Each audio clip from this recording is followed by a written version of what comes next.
In this lesson, we'll start creating a smoke effect using Pyro Solver.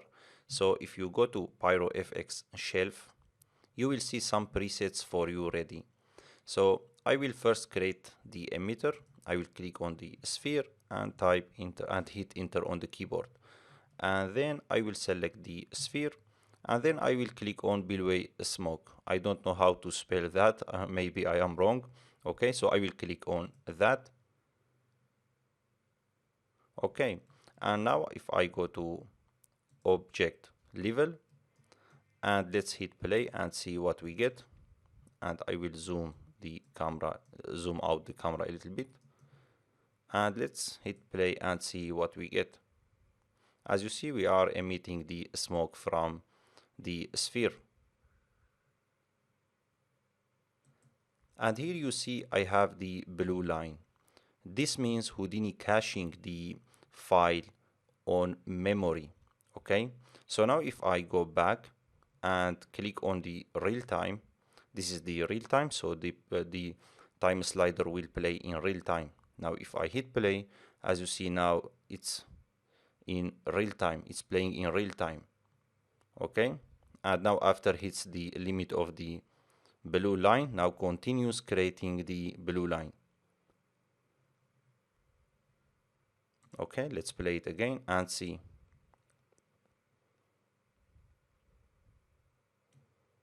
Okay, so the blue line is as I said, means that Houdini caching the file on the disk, on the RAM.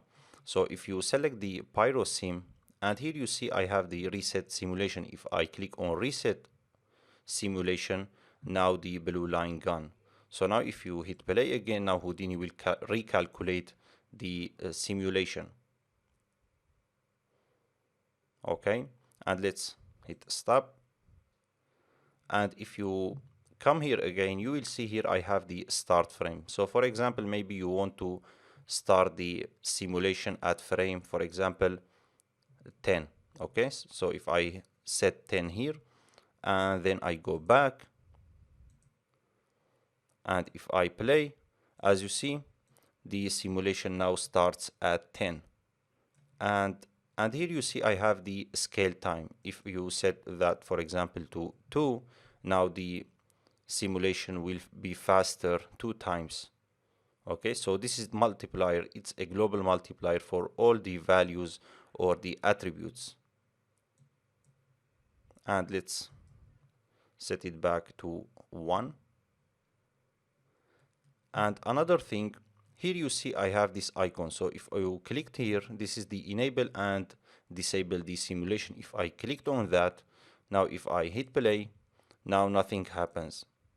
But if you click on enable and hit play,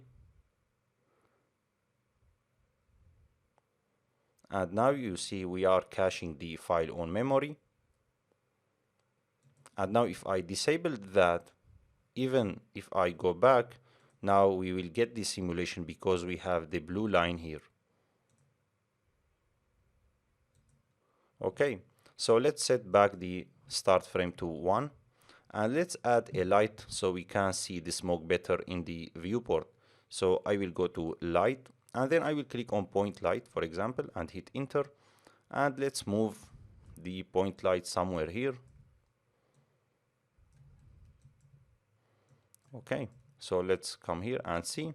Now as you see, we are seeing the smoke better in the viewport. We can hide the light here. This will not affect the lighting on the smoke. Okay, so let me explain what's happening here. Here you see I have the sphere object that we created. Okay, so this is the emitter and this is the DOP network. This is the Pyro sim. So all the simulation happening here. This is the emitter, and then the Pyro sim grabs the emitter from the sphere object and simulates the smoke. After the simulation is finished, this Pyro import imports the simulation, the result of the simulation from Pyro sim, and deletes everything you don't need. Okay? So here you see I have the display value. You can click on the display, and if I come here and click on the display on the PyroSim, as you see I have the same result. But I have more information that I don't need them in the viewport. That's why Houdini by default turn off the display for the PyroSim and enables the Pyro import. So that's it for this lesson, and I will see you in the next lesson.